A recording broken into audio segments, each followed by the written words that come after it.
የዛሬ 2 ዓመት ገደማ የሳይንስ ሙዚየም ህንጻ አስገንብተን በጊዜያዊ ኤግዚቢሽን ማስመረቃችን ይታወሳል።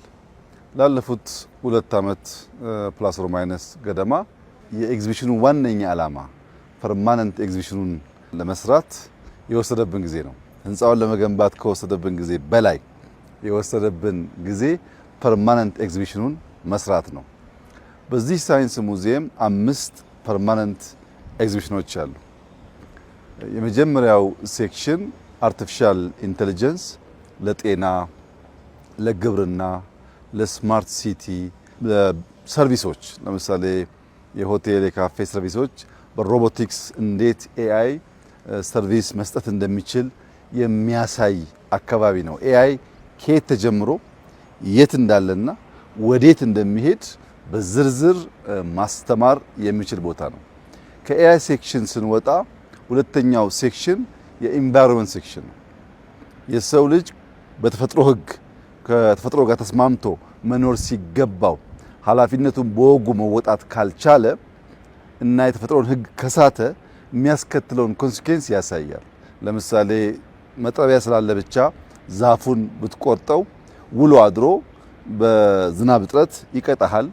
አፈሩን ባጠብቀው ውሎ አድሮ በምርት ይቀጣሃል። ተፈጥሮ ሕግ አለው። ያን አክብሮ አብሮ መኖር እንደሚያስፈልግ የሚያስተምር ሴክሽን ነው። እዚህ ሴክሽን ላይ ያለው ቁልፍ ትምህርት የሰው ልጅ ተፈጥሮን በማጥፋትም መልሶ በመጠበቅም ያለው ሚና አጉልቶ ያሳያል። ሶስተኛው ሴክሽን የግብርና ሴክሽን ነው። ኢትዮጵያ እንደሚታወቀው ግብርናን በዓለም ላይ ከጀመሩ ጥቂት ሀገራት ወይም ቀደምቶቹ አንዷ ናት። በሞፈርና ቀንበር እርሻን ጀምረን ምርምርን፣ ነገን መስራትን አስፓየር በበቂ ደረጃ ማድረግ ስላልቻን ከኋላ የመጡ የዘመነ ቴክኖሎጂ ተጠቅመው የበለጠ ምርት ያገኛሉ። እኛ እዛው ቀርተናል። አሁን ታሪካችንን ብቻ ሳይሆን አሁን ያለውና የነገውን ግብርና የሚያመላክት ሴክሽን ነው። እዚህ ሴክሽን ውስጥ በትንሽ ቦታ በውስን መሬት በዘመነ መንገድ በፕሪሲሽን ፋርሚንግ እንዴት ምርት ሊያድግ እንደሚችል በጣም በስፋት ማስተማር የሚችል ሴክሽን ነው። ለመጀመሪያው ፊውቸሪስቲክ ነው። ሁለተኛው ወደ ኋላ ወደፊት ይሄዳል። ይሄኛው ቀጥታ ከምግብ ጋር ይያያዛል።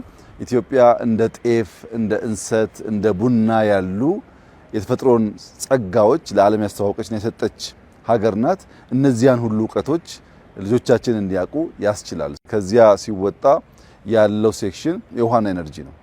ውሃ ከአተም ጀምሮ እንዴት ኮምባይን አድርጎ ውሃ እንደሚሆን፣ እንዴት እንደሚበላሽ፣ እንዴት ምግብ እንደሚሆን፣ እንዴት ለግብርና እንደሚያገለግል፣ እንዴት ኤነርጂ እንደሚሆን በጣም አስደማሚ በሆነ መንገድ ያሳያል። በተለይ ሞዴሎቹ ከኤነርጂ አንጻር የሶላር ኢነርጂ አለ፣ የጂኦተርማል አለ፣ የኒውክሌር አለ፣ የፊዥን አለ፣ የሃይድሮ ፓወር በተለይ ህዳሴ ሞዴሉ እንዳለ ተቀምጧል። እነዚህ ሁሉ ወደ ህዳሴ ሄዶ ማየት የማይችል ሰው፣ የዊንድ ፋርምን ማየት የማይችል ሰው፣ የሶላር ፋርምን ማየት የማይችል ሰው እዚህ ሆኖ ብዙ ትምህርት ያገኝበታል። ከዚያ ሲወጣ ያለው ሴክሽን የስፔስ እና የአየር ሴክሽን ነው። በዚህ ሴክሽን ውስጥ መቼም በቀላሉ አክሰስ ልናደርጋቸው የማንችላቸው በጣም በርካታ ነገሮች አሉ።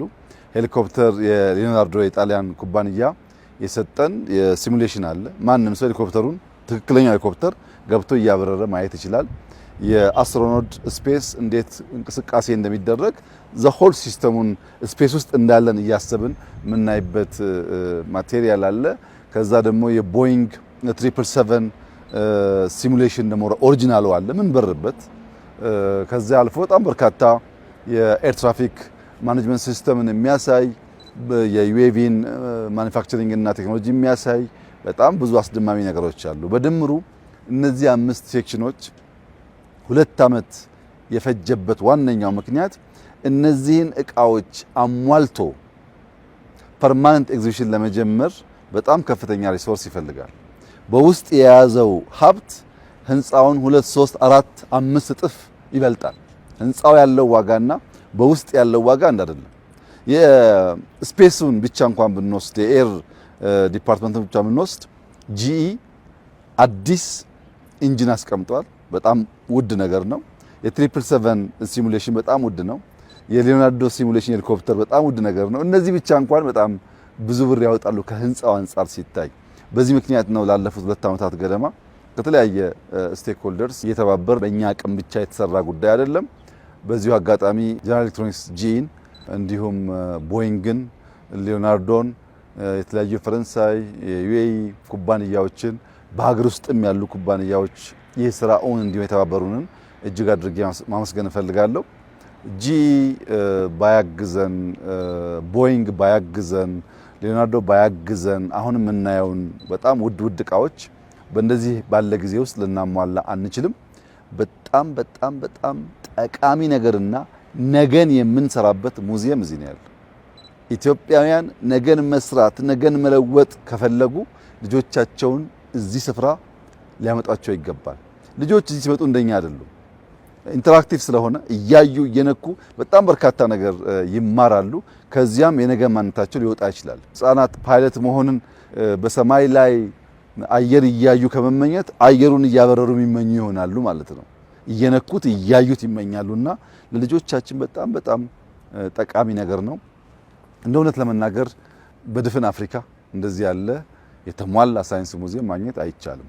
በሌላውም ዓለም ቢሆን በጣም በተለይ ፊቸሪስቲክስ ፓርቱ በጣም ውድና ብዙም የሚገኝ አይደለም እና ልጆቻችን ትልቅ እድል እንደሆነ ተገንዝበው ክረምቱን ይሄን ፐርማነንት ኤግዚቢሽን በማየት ብዙ ትምህርት እንዲቀስሙ በታላቅ ትህትና ማሳሰብ ፈልጋለሁ። ወላጆች በተቻለ መጠን ልጆቻቸውን አምጥተው ዝም ብሎ እየሮጡ ማየት ሳይሆን እያንዳንዱን ሴክሽን ኢንተራክቲቭ ነው፣ ጥያቄና መልስ አለው፣ የሚነካ ነገር አለው። እሱን ሁሉ እየሞከሩ ልጆች መማር አለባቸው። በየትኛውም ዩኒቨርሲቲ ላብ አይገኙም እነዚህ እቃዎች።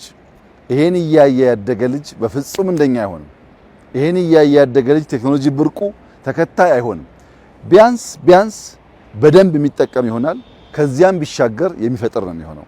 ያ እንዲሆን ክረምቱን በተለይ ተማሪዎች፣ መምህራን፣ ተመራማሪዎች ነገን መስራት ማየት መለማመድ የሚፈልጉ ሰዎች በሙሉ ሳይንስ ሙዚየም ቋሚ ኤግዚቢሽን እየመጡ መመልከት አለባቸው። እኛ እንዳያችሁ በጣም ተደመናል። አስደናቂ ነገር ነው ያየነው። ይሄንን ነው ማየት የምንፈልገው። ይሄንን ነው መዝራት የምንፈልገው። ልጆቻችን ላይ ሊዘራ የሚገባው ነገር ይሄ ነው።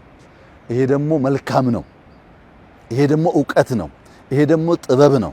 ይሄ ፍትሃዊ ንግግር አይደለም፣ ጥበብ ነው። ይሄን አይቶ ያደገ ልጅ ነገ ሀገር የሚጠብቅ፣ ሀገር የሚያበለጽግ፣ ሀገር የሚያለማ፣ ሀገር የሚያጸና ስለሚሆን ለልጆቻችን በጣም ታላቅ በረከት ነው። እኔ እጅግ አድርጌ ደስ ብሎኛል። ወላጆች ካዩ እንደሚደሰቱ እርግጠኛ ነኝ።